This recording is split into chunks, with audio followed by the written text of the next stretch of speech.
If you want to change your life, if you want to rise above the chaos, the drama, the constant negativity that seems to come from certain people, you've got to understand one truth. Your world out there is only as powerful as your world in here. The real game is not what they say or do. The real game is your state, your emotions, your beliefs, your focus. Master that and you master everything. Too many people live in reaction mode. Someone snaps at them and suddenly they're down for the rest of the day. Someone doubts them and they start shrinking, questioning themselves. Why? Because they've let the outside dictate the inside. That's not how leaders live. It's not how warriors operate. If you're constantly being emotionally hijacked by other people's dysfunction, it's not them you need to conquer. It's the gap inside you that gives them the power to pull you out of alignment. You don't need to control them. You need to control your meaning. And meaning equals emotion. What you choose to focus on, what you choose to believe about the situation, that's what decides how you feel. And how you feel decides what you do. So if someone is negative, judgmental, manipulative, whatever label you want to give it, you get to decide, is this a cue for me to crumble or a signal for me to step up? People say they made me feel this way. No, nobody makes you feel anything. You feel what you decide to feel. And that's not just motivational fluff. That's emotional discipline. You train that like a muscle. It's your responsibility, your power. And once you own it, really own it, nothing and no one can shake you unless you hand them the remote control to your peace. You've got to start treating your mind like a garden. What are you planting in it every day? Are you letting other people dump their weeds in your soil? Or are you intentionally growing thoughts that empower you? When someone brings negativity your way, you don't need to wrestle with it. Just don't water it. You can acknowledge it without absorbing it. And the more you practice this, the more you build emotional muscle. Now, let's talk truth. There will be people who trigger your insecurities, who mirror parts of you that you haven't healed. Don't avoid those moments. Use them.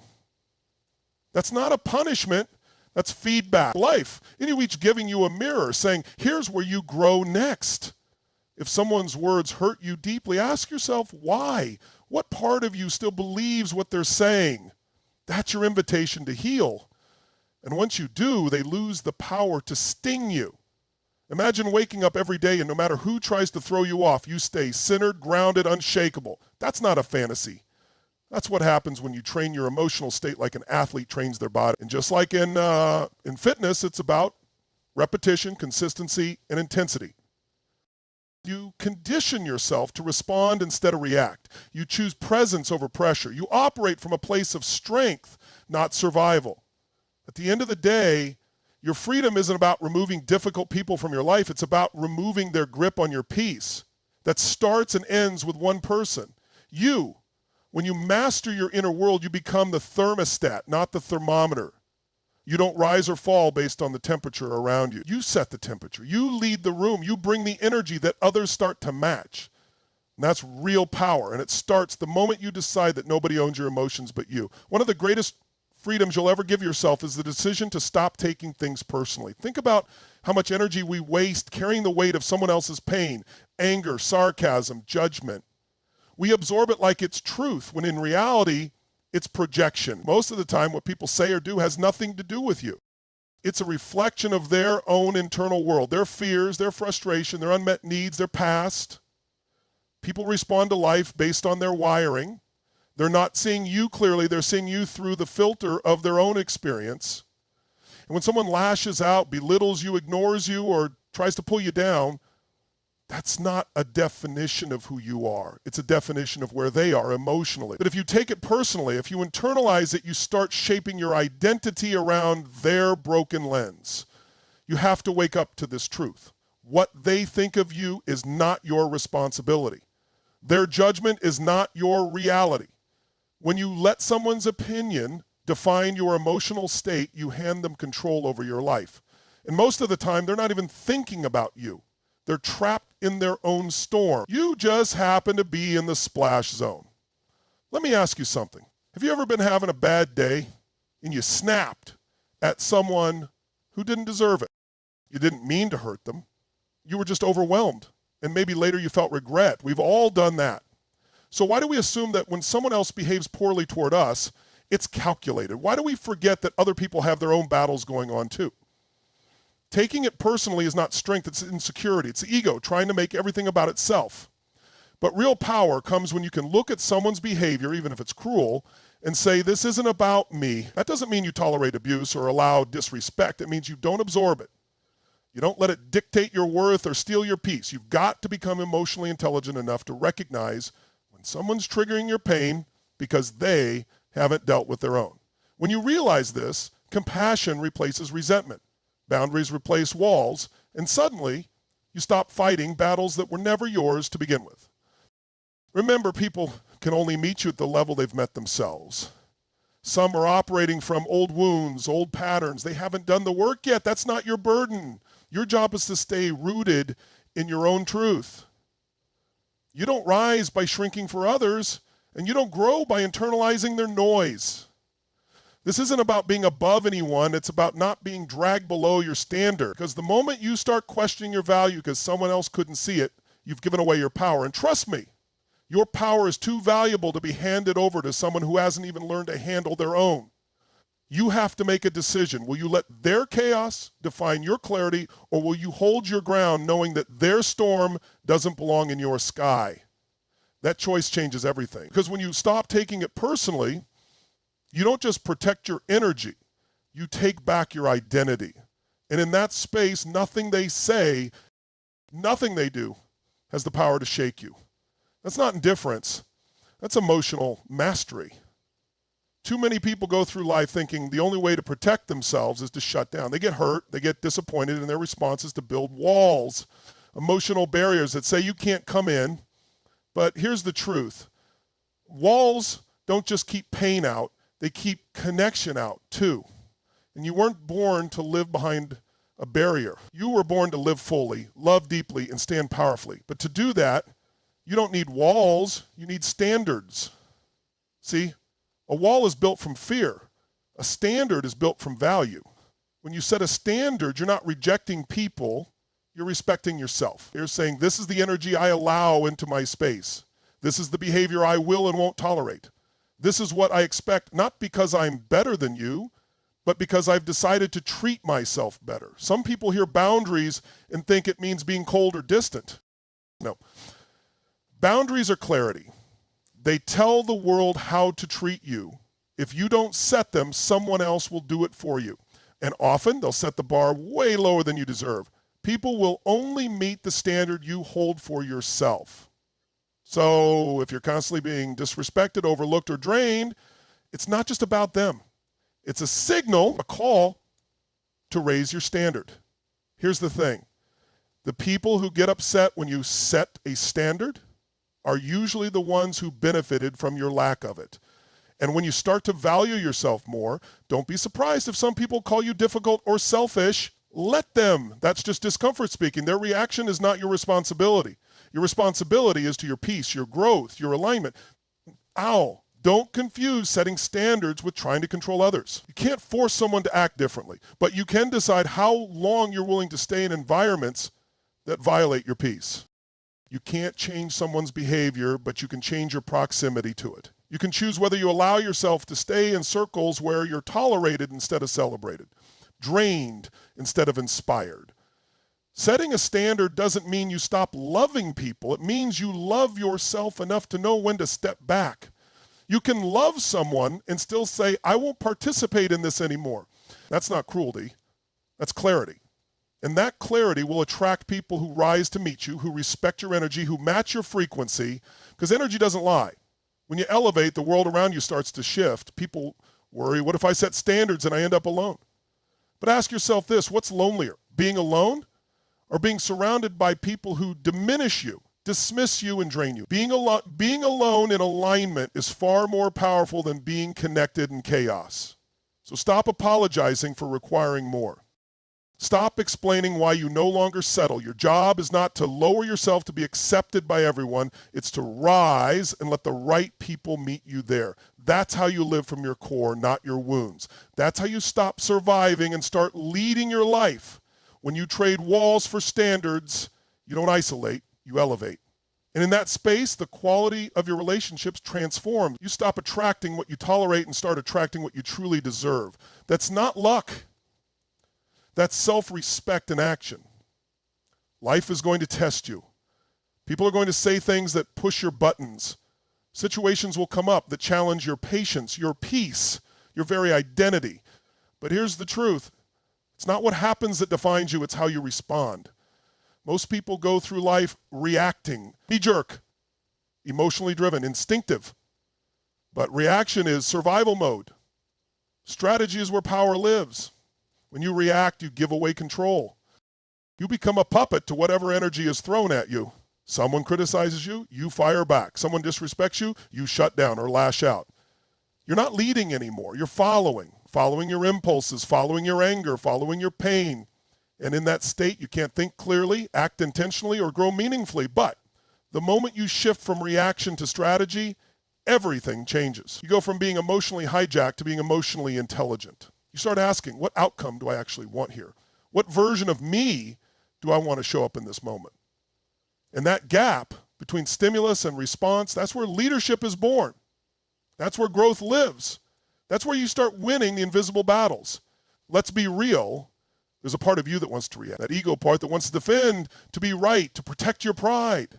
But pride is not power. Pride is fragile. Power is knowing you don't need to prove anything to anyone. Power is restraint. Power is pausing when you want to explode, breathing when you want to snap, and speaking with purpose when you could have just unleashed chaos. The next time someone throws shade at you, pause. The next time you're provoked, breathe. The goal isn't silence. The goal is clarity. You're not avoiding the issue, you're elevating above it. You're moving from impulse to intention. That doesn't mean you don't respond. It means you don't let the situation decide your energy. You do. Imagine walking into a room where someone's energy is tense, angry, maybe even aggressive, and instead of matching that frequency, you choose to stay grounded, calm, deliberate. That's not weakness, that's mastery. That's emotional conditioning at the highest level. You're choosing who you are, regardless of who they are. And when you learn to lead with strategy, people start reacting to you. You become the thermostat, not the thermometer. You're no longer driven by emotion. You're directing it. You're using it. Strategy isn't cold. It's intelligent. It says, I don't need to win this moment. I need to win my life.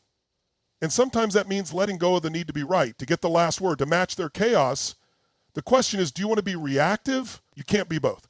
Reactions feel good in the moment. Strategy creates impact for a lifetime. When you live strategically, you stop getting pulled into drama and you start pulling yourself toward destiny. You play the long game. You choose peace over pettiness, vision over validation. So the next time life squeezes you, don't ask, why is this happening to me? Ask, what is this shaping in me? That's strategy. That's transformation. That's power that lasts. Pain is part of life. There's no escaping it. You're going to feel hurt. You're going to feel betrayed, rejected, misunderstood, overlooked, maybe even broken at times. But hear this. Pain is not the enemy. Pain is feedback. It's a signal. It's a teacher. And if you learn how to listen to it, harness it, use it, you can turn your deepest wounds into your greatest strength. Most people try to run from pain. They numb it, suppress it, deny it, distract themselves with anything that helps them avoid feeling. But what you avoid, you give power to. And what you face, you take power from. The moment you stop asking, why is this happening to me, and start asking, what is this trying to build in me? That's when everything begins to shift. Pain doesn't show up in your life without purpose. It's there to stretch you, to sharpen you, to strip away what's not real and reveal who you truly are underneath the noise. Your pain will introduce you to a version of yourself that comfort never could. Comfort doesn't challenge you. It doesn't shape you. It lets you settle. But pain pushes you into the fire where real transformation happens. Think about it. Your greatest growth didn't come from the easy seasons. It came when you were under pressure, when you were doubting yourself, when you were forced to rise. You may not have seen it at the time, but looking back, those moments weren't breaking you. They were forging you. Every setback gave you resilience. Every heartbreak taught you something about love, trust, or truth. Every failure rewired your definition of success. You are not your pain, but you are what you choose to do with it. And you have two choices: shrink and become bitter, or rise and become better. Pain can imprison you, or it can ignite you. That's your decision. And once you decide to use it, to pull power from it, you become unstoppable. Because now you're no longer scared of it. You faced the fire and walked through it. And no one can take that strength from you. Look around at the people you admire most. The ones with real presence, real depth, real impact, they've been through things. They've suffered. But they didn't let that suffering define them. They let it refine them. That's the difference between someone who just survives life and someone who builds a life. They made their pain meaningful. They turned their scars into wisdom, their setbacks into strategy, their wounds into purpose. The pain you're carrying right now, emotional, mental, even physical, can be the very material you use to construct a stronger version of yourself. Let it be fuel. Let it remind you of what matters. Let it show you what you're capable of enduring, and more importantly, what you're capable of becoming. Every time you feel pain, you have an opportunity. You can collapse or you can rise. You can numb out or you can lean in. And the moment you choose to feel it fully, face it directly, and decide to grow because of it, that's the moment pain becomes power. So don't curse the pain. Don't wish it away. Use it, channel it, let it teach you, stretch you, fuel you. Because when you turn pain into purpose, you don't just heal, you transform. And that transformation is what makes you unshakable. And every single day, you get to decide the energy you bring into the world. It's a choice. Whether you walk into a room with peace or pressure, with clarity or chaos, with intention or insecurity. And just like you wouldn't let just anyone into your home, you shouldn't let just any energy into your mind, your body, or your spirit. Your energy is your responsibility. It's your signature, and you've got to protect it like your life depends on it, because in many ways it does. Most people treat energy like it's random, like they're at the mercy of whatever mood shows up, whatever person walks into their space, whatever circumstance plays out. But that's not how you build a powerful life. That's how you stay trapped in emotional survival. You wouldn't hand the keys to your car to a stranger, so why would you hand the keys to your emotional state to a toxic person or an unpredictable moment? You've got to treat your energy like the VIP section of your life. Not everything gets access. Not every conversation deserves a reaction. Not every mood that shows up gets to stay. You get to filter what you absorb and what you release. That's not cold. That's wisdom. That's what self-leadership looks like. It's saying, I choose how I show up. I choose how I respond. I choose the frequency I operate on. Think about it. If you constantly surround yourself with people who complain, who gossip, who pull you down, don't be surprised when you start shrinking. Energy is contagious. But here's the good news. So is vision. So is courage. So is joy, discipline, gratitude. If you want to live at a higher level, you've got to protect your energy like it's the most valuable asset you have. Because it is. It fuels your relationships, your decisions, your productivity, your peace. Start becoming intentional with your internal environment. Just like you might distance yourself from negative people, you need to distance yourself from negative patterns inside yourself. When you catch yourself spiraling into anxiety, overthinking, resentment, pause, ask, is this helping me lead the life I want? And if the answer is no, shift. You don't need to fake positivity, but you do need to lead your state. Don't just feel your way into action. Act your way into a new feeling. This isn't about pretending life is perfect. It's about choosing your emotional home. You can't control every thought that pops into your mind, just like you can't control every person who walks into your life. But you can control what you dwell on. You can control who gets your attention. You can control what you give energy to and what you let go of. The most successful, fulfilled people in the world have one thing in common. They are fierce with their energy. They don't entertain drama. They don't indulge in victimhood. They don't sit and blame. They choose to lead. They choose to elevate. They choose to bring the best of themselves into every room, not because it's easy, but because it's a standard. So ask yourself, what kind of energy do I want to live in today? What kind of energy do I want to be known for? What kind of energy will I no longer accept from others or myself? The answers to those questions will define your direction more than any external factor ever could. Choose wisely, because when you learn to choose your energy like you choose your friends, your entire life rises to meet you at a higher level.